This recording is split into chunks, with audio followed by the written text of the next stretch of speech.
Olá, queridos e queridas, queridos devotos, querida família dos devotos, crianças, mirins, né? Juventude e todos vocês que estão nos acompanhando pela TV Aparecida. É uma alegria a gente estar aqui e hoje nós estamos no 4º domingo da Quaresma. E a igreja propõe uma parada, sabe? Uma parada para o pessoal respirar. Vou falar um pouquinho com vocês por que os padres, por exemplo, põem roupa cor-de-rosa no altar para celebrar a missa. Vocês já viram que está com roupa diferente? Ou vocês acharam que é modismo? Não. Ali na liturgia tudo tem um significado, sabe? E isso é muito importante. Então, mas hoje a nossa alegria maior também é de ter conosco a família da Mata. Marcos da Mata, Cristiane da Mata, Yasmin, Eduardo, né? Jovens e família que começaram como crianças. Com 5 anos a Cristiane entrou para o coral Palestrina, aliás, para o coral infantil. E depois continuou. Hoje os filhos são universitários, empresários e estão cantando na igreja junto com os pais. Será que vocês conseguem fazer isso? O amor consegue. E a convicção que a pessoa tem na fé também consegue. Então, por que tem esse domingo letare? Então, letare quer dizer alegria. É uma palavra que vem do latim.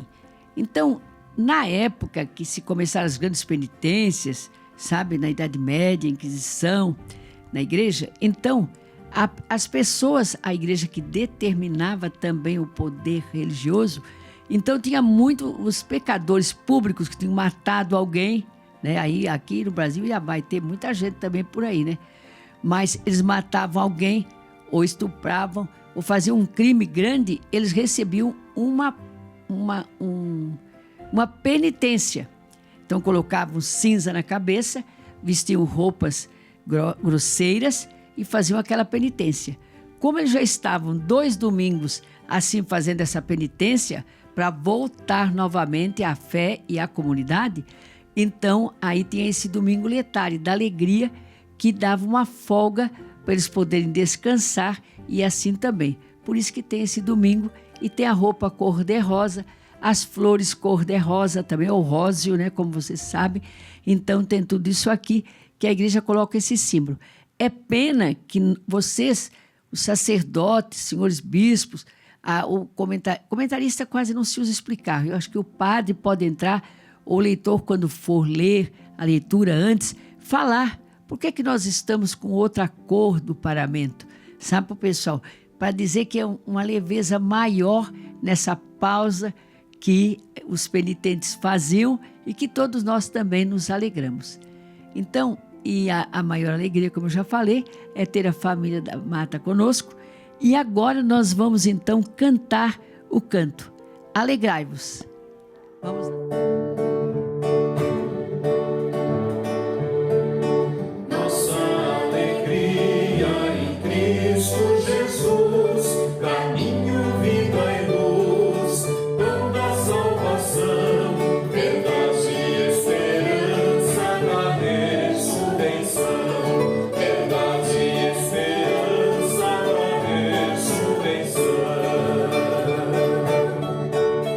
Igreja Santa.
gostaram do canto? É alegre, né? Próprio para o momento e para a celebração. Você pode cantar também no canto de entrada ou pode cantar logo após a comunhão para dar esse espírito também da alegria.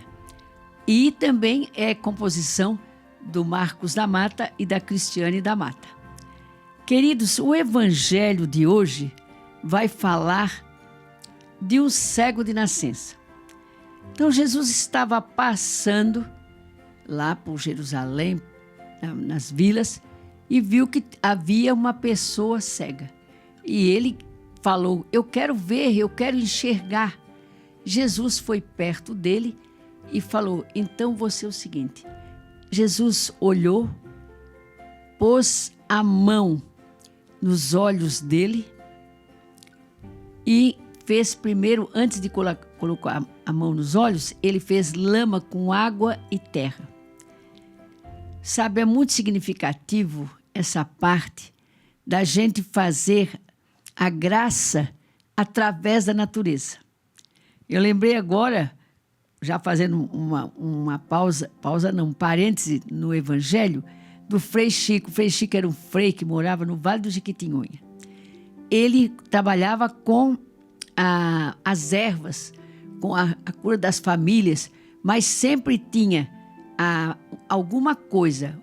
Junto com a erva tinha a oração, não só a oração, mas ele dava ou um chá, ou ele fazia uma bênção especial. Então Jesus, ele aprendeu com Jesus. Jesus foi lá e falou: bom, você está curado. Simplesmente impôs as mãos. Não, ele pegou o barro, a água, fez uma lama e colocou nos olhos dele. E depois que colocou nos olhos dele, agora você vai lavar o rosto, os olhos na piscina aí. Daí teve alguém que o levou naquela piscina de Siloé, que a gente falava, perto do templo de Jerusalém. Ele foi e ficou então curado. Agora o problema é que muita gente, sabe quando acontece assim uma coisa importante, que todo mundo quer dar o palpite e pensa que sabe e não sabe? Então os fariseus já falaram: mas o que é isso? Quem que curou esse cara? Como é que é? O cara é curandeiro? Já começaram daí. Quem que curou? Quem é que tem poder de dar a visão para a pessoa? Daí já veio outro e perguntou para ele: mas escuta, você era cego mesmo ou não? Aí o pai dele falou: não, você pergunta para ele. Porque eles já sabiam que sempre tinha gente que estava criticando as ações de Jesus, porque Jesus libertava as pessoas.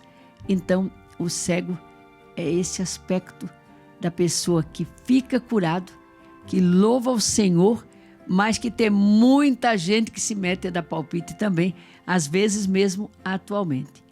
Eu queria também, nesse domingo letário, quando eu falei aqui dos penitentes, eu queria dizer que nós temos que, na nossa vida atual, onde a igreja prega mais o amor do que a penitência, e deve ser assim, nós temos que pregar mais a força da ressurreição, que muitas famílias eu vejo aqui em Aparecida que chegam, que sobem de joelho a rampa.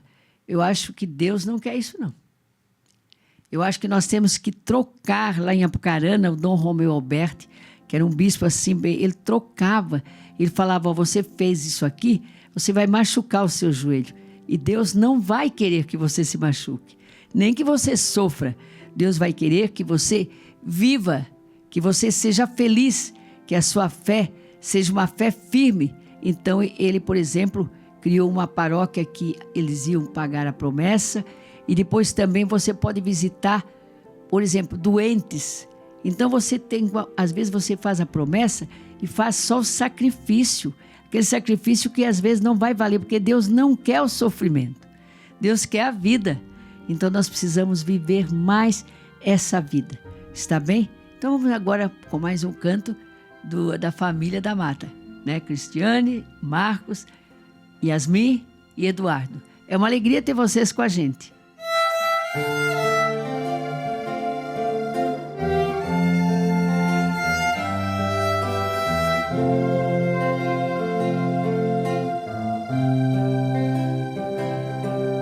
O Senhor é minha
maldosos se dirigem contra mim, pra salvar e devorar.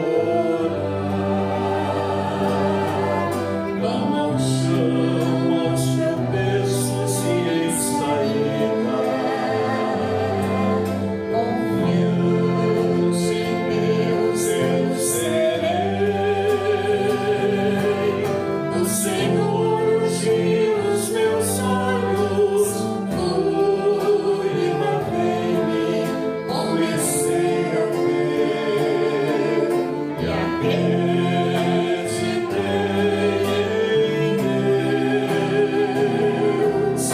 O Senhor ungiu os meus olhos, fui e lavei-me, comecei a ver e acreditei em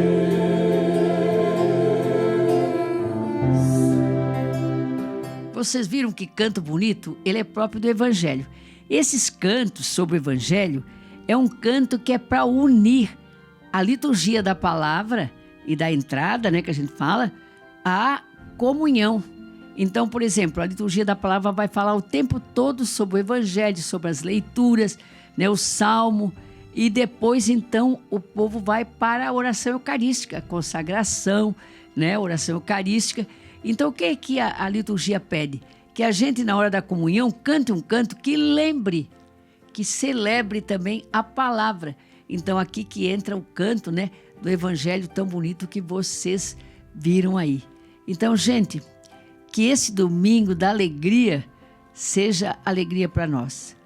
Que a nossa penitência seja mais branda, especialmente se você castiga o seu corpo. Não faça isso, não. Porque Deus é vida e só a vida transforma. E como é que você vai transformar? É o que eu falei. Quantas visitas você já fez em algum hospital nessa quaresma? Que pessoas você já consolou? Qual o perdão que você deu a alguém que não falava há quanto tempo? Então, isso é quaresma. Daí você vai fazer também os atos de oração, mas não basta só você fazer todo dia via sacra. Você tem que fazer o contato com o Senhor e depois você ir até o irmão. Que você tenha um fim de quaresma muito feliz, muito alegre. E no próximo programa nós vamos falar também sobre a campanha da fraternidade, que é uma concretização da quaresma. Está bem? Valeu! Nossa alegria em Cristo Jesus.